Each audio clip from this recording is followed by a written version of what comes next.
You've got your toy. You're so cute.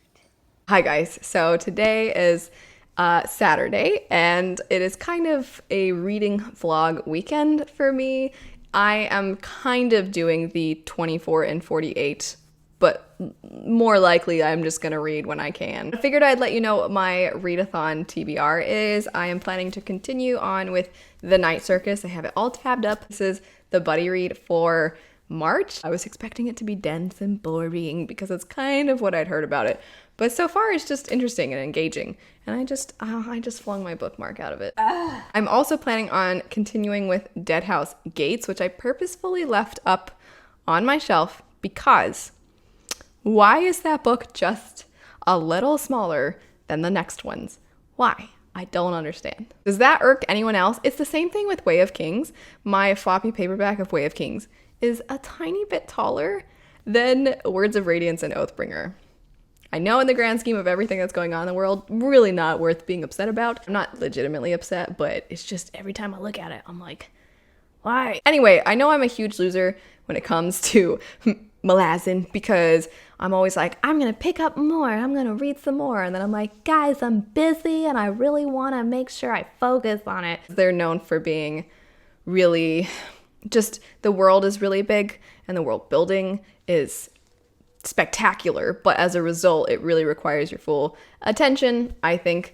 And so I just don't want to, I don't want to pick it up and then not really know what's going on. But as a result, when things start getting busy, I have to put it down because I don't want to be distracted. It's not one of those books I feel like, oh, I'll just read 10 pages before this next thing I have to do. I just don't feel like it's that kind of book. I think what I'm going to do is I'm going to retab it and then plan on having a review go up at sometime in April, maybe toward the end of April. So that way I can really make sure that I'm taking my time with it. I'm really taking it in, and then I can really think through what I want to talk about in the review. I'm also hoping to finish the book Scavenge the Stars. I just kind of picked this up on a whim. This is a newer release this year, and it's a Count of Monte Cristo retelling. I am vaguely familiar with the Count of Monte Cristo, but I never read the book, and I've heard the abridged version isn't worth reading. So if you're gonna read it, read the massive one. And I just haven't ever done that, but I, as a result, can't really tell you how they compare to one another. I just know, it's a revenge story. It's the revenge story. The story is also a revenge story. And I definitely am having some thoughts, but I'm gonna wait and see for when I'm done with the book to really let you guys know what I'm thinking. It's a dual perspective story. It goes back and forth between, that's what dual perspective is, between two main characters. And one character, the characterization is great. There's another character I feel like we're kind of told in the narrative that this character is a certain way, but then how they behave in dialogue isn't really how they're supposedly like. They're supposed to be kind of suave and flirty, but I just feel like there have been quite a few times where somebody says something to them, they're like, and then they have nothing to say. The other book that I'm hoping to get to, I got early, and I'm so excited. It's Night of the Dragon by Julie Kagawa. This is the third book, the last book in the Shadow of the Fox trilogy. The only thing that I'm a little nervous about is that it's shorter than the previous book, and generally I just expect the conclusions to be longer, because I'm always like, oh, there's going to be so many things that we have to wrap up. And then sometimes when there's not, I'm like, it could be great because if there's no need for us to draw things out, I don't want the author to. But I was just surprised when I got this and it was smaller. That's my readathon TBR. I'll try to update all of you as I'm reading through these. I am tomorrow going out to my dad's house because my dad is sick right now. And so I took him to the doctor and then he got some medicine and he was feeling terrible. And then he got medicine and he was already starting to feel better after a day. And I was calling him, asking him like, how are you feeling? And he was like, better than before. Still not great, but better. I was trimming my bushes and I'm like, what? Dad, please stop doing yard work he has pneumonia. So I'm like, don't do that while you have pneumonia. He was like, I think I'm going to go to the grocery store this weekend. I'm like, don't go to the grocery store, Dad. I will go to the grocery store for you. So I'm going tomorrow to his house to get him some groceries. He's going to show me the exact brands that he wants. I don't know if he's going to get those exact brands because pretty much everything is wiped out at our grocery stores. But I'll try to get him what I can. But I'll bring you guys along with me. My dad and I may play some cribbage. I don't know if you guys know what cribbage is, but it's a card game and it's fun. So maybe we'll play some cribbage or something. That is probably going to interrupt my reading. But oh well, it's a far drive to his house, kind of. So I might try to have some of these on audiobook to listen to. I downloaded The Night Circus. I've heard the narrator's very good. So hopefully I can get some reading done today and then do some listening to some audiobooks tomorrow and then try to maybe read when I get home. Luna, did we get some DoorDash? We did indeed. We are excited.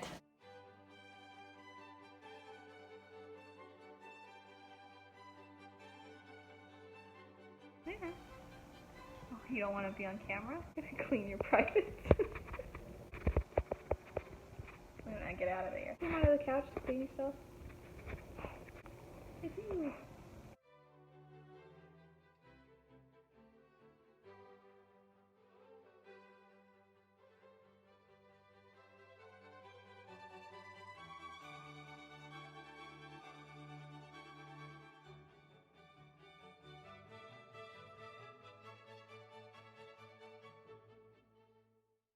So it is Sunday morning. Sean has left for work because he works at a grocery store and they need pretty much everybody they can get. So he's scheduled 6 out of 7 days in the week and he's pretty much scheduled overtime. He's left the house and I have to leave soon to go to my dad's house because I'm going to be grocery shopping for him. I have to drop off Luna at my mom's house. I don't know how long it's going to take to do all the grocery shopping given that I might have to go to different grocery stores to get all the things my dad needs. But anyway, I thought I would give you a quick reading update. So I finished the book Scavenge the Stars. This is the Count of Monte Cristo retelling. I actually tabbed a few moments in the book because there were some moments that I really, really liked and there were some things about the writing that I thought were really fantastic.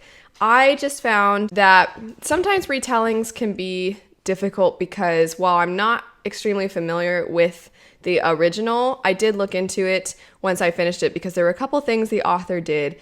It felt like she stuck to specific things from the original, formatting type things or pacing type things. There are some things from the original that are done the same way the author does them in this book, and I didn't mind them initially, but based off of some of the things that happen at the end, she could have just, I really wanted her to have changed some things earlier so that these differences at the end, these kind of reveals, would have hit home so much stronger. I thought they were clever. When I got to that part, I was like, oh, I didn't call that. That was unexpected.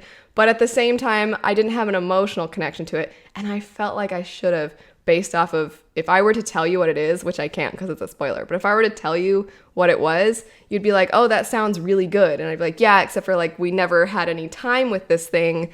So then later, it was cool, it was clever, but I just didn't feel like the reveal hit the way I was wanting it to. I did really like the growth of our main character, Amaya. She has a little bit of a Vin type progression in the story where when you first meet her, she's very beaten down.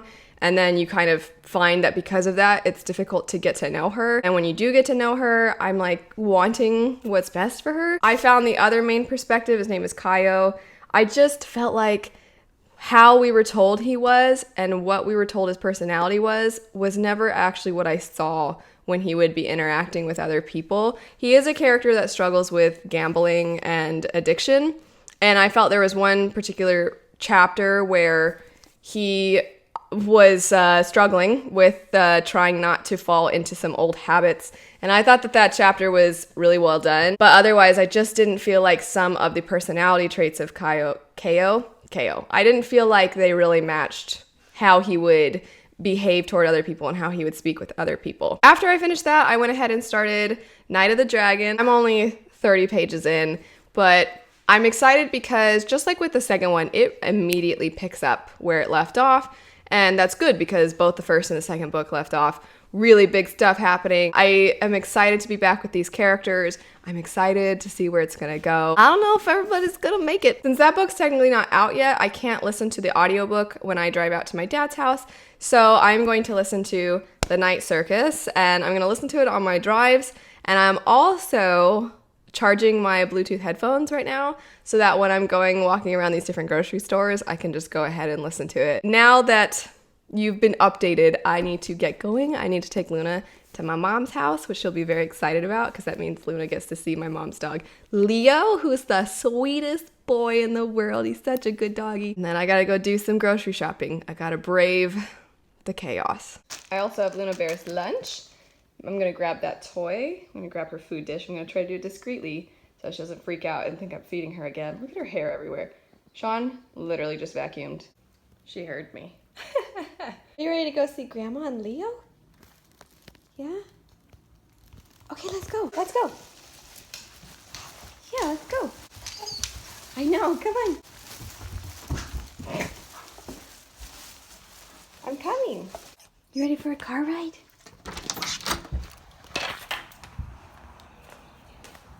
No, that's the driver's seat, silly. Come here. Okay. Oh. That's some much needed toilet paper. Okay, okay.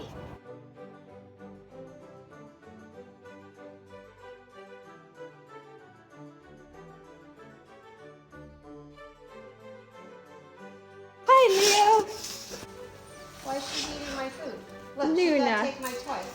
Oh no, she's gonna kiss my ears. Why are you hopping like a rabbit? It's so cute when she does that. I'm so excited. Grandma vacuumed all the dog hair off the furniture yesterday. Just so that she could come and leave a bad bite. timing. Freedom. Leo, let me see your handsome face. There we go. So Grandma cleaned all the floors, vacuumed out the furniture twice yesterday. Uh-oh. Hi, old. You're a good boy. Yeah. She's got my buddy and she tries to kill him. I never try to kill my buddy. Mom, stop her. We don't kill our friends. Despite being sick, I said despite being sick, you still made me some bacon. I did. We're about to have eggs as well. And toast. Who are you talking to? We have a toast incident. Flew out.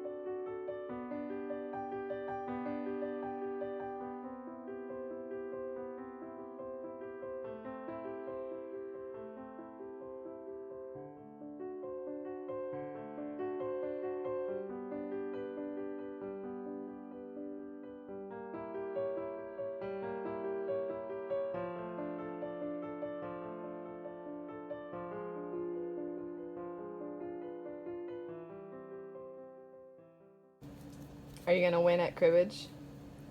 No. You think I'm gonna win? Yes. Well, I'm ahead right now, so. I know. Doggies! Hello! Oh, trot, trot. Look at your cute little faces. Hello! Don't whack her in the face with your tail. So it is now what time is it? A little after 6 o'clock. I had to go to 5 different grocery stores to get everything on my dad's grocery list. And it's not like it was a lot of stuff, but everywhere is out of everything. He just wanted, the poor guy, he just wanted some eggs. And I had to go to 5 different stores before I finally found some eggs. I got all of the stuff that was on his list finally. And then I had to head back home to I had to go to my mom's house to pick up Luna. And I just kind of crashed for a while at her house. I don't know. Going to all these grocery stores is kind of draining, which is stupid because it's not like it was physical labor or anything. On the car ride, as if I'm my dog. On the drive home, there was hardly any traffic given the circumstances.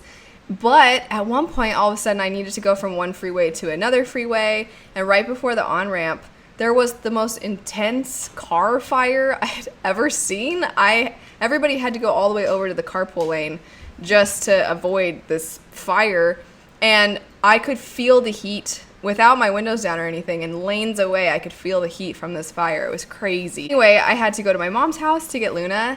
And when I got to her house, I feel bad, but I kind of just crashed for a while at her house. Not that she minded, but I just kind of hung out. When we were watching Judge Judy, that's what we did for a little while. I'm home now. It's a little after 6. I think I'm going to try to do some cleaning around the house because poor Sean has to work so much this week. And I just feel like, I don't know, it makes me feel good when the house is clean and I have a busy work week or something. So I think I'm going to try to clean around the house for him, do some laundry so he doesn't have to worry about that. And yeah, so that's my plan. I did listen to some of the Night Circus while I was driving and a little bit in the grocery stores and stuff. I'm not sure how far I am though because I haven't had a chance to look at the physical copy. But so far, I'm not disliking it. I don't really care about too much. I do feel like there's a character whose dad is a total a-hole. Then I had a very exhausting day. It's exhausting playing at Grandma's house. Both her humans are home now, so she can rest. Howdy everyone, this is Sean here in the seldom seen downstairs bedroom to give you an update on my thoughts on The Night Circus by Erin Morgenstern. And I have to say, I am enjoying this more than I thought I was. Or thought I would. I don't know why I've been dragging my feet on starting it. I just kept thinking, I don't know if this is gonna be my cup of tea. And it's been largely quite enjoyable. I like the characters. I like the mystery and the mystique of it all. For those of you unfamiliar, basically we have two magicians, if that's the word, but magician isn't quite right because these people actually have like powers. They have some sort of ability. So whatever, I don't know, whatever word you want to use, I believe that's them on the front here, Mr. Top Hat Man, Miss Billowy Gown Lady. But these two magicians, they are fighting in a way, or they're using magical combat. It's a game set up by their teachers, essentially. So the girl here, her father was a famous magician, and this guy, he also has a teacher. He was an orphan, and the guy just like picked it up and was like, I'm going to teach you magic. And to what purpose this contest of magic serves is yet to be seen, but I kind of like not knowing. I don't mind not knowing these shadowy figures. I really dislike her dad, and I don't think that's a spoiler. You learn to dislike him pretty quick. I just want her to get away from him. But what I like about it is not everything's explained. Not everything is handed to you. The magic is just magic. There's no like, this is why things are the way they are. Let me explain it to you. It's just like, no, they can just do crazy stuff. It's okay. We also have some other perspectives. There are kind of like time jumps. It has the year everywhere. Most of it is happening in like the late 1800s. And then some it's happening in the early 1900s with some other characters. So you see this other character grow up. I don't quite know how he ties into it, but he seems to be a fan of the circus, the Night Circus in particular. And just so I kind of tell you how these people relate to this. The girl here, she is the magician for the Night Circus. And then the young man, he is the assistant to the guy who started the circus, the financier, if you will. Overall, I'm liking it. I think it's interesting. I like her writing style. I can't quite pinpoint why I like it. It's not particularly difficult or fancy or what have you. But it's nice. It's a nice writing style. It oddly feels pretty plot driven. I don't really feel like I know the characters very well, but I do want to see how these two continue their combat. And The other thing about this contest is I appreciate, it's not like they're like magic 5, pew pew. They're building on the circus, which is very interesting. So like she made this carousel, this magical carousel, and then he made this magical ice garden place. And also, a little bit of a spoiler, but not really, they're not really aware of each other. They just know they have an opponent. But I have no idea where it's going. I would recommend it. I'm not saying it's like it's gonna be a new favorite or anything, but I'm liking it quite a bit more than I thought. And I'm reading 1Q84 by Haruki Murakami right now at the same time, and I'm liking this one more, which I didn't think would be the case. Anywho, I'll see you all later. I think we're gonna wrap up the vlog here. I've actually finished another book since then, but I don't know that I have that I want to get into it right now. But I think I might have to take my dad to the doctor. I took him to the doctor a little bit ago. He had pneumonia, and they didn't test him for anything else, but he's not feeling 100%, and he's at the end of his antibiotics, so I'm gonna kind of monitor that. But anyway, here's my pile of books. I hope you guys are all staying healthy, and I'll chat with you later. Bye.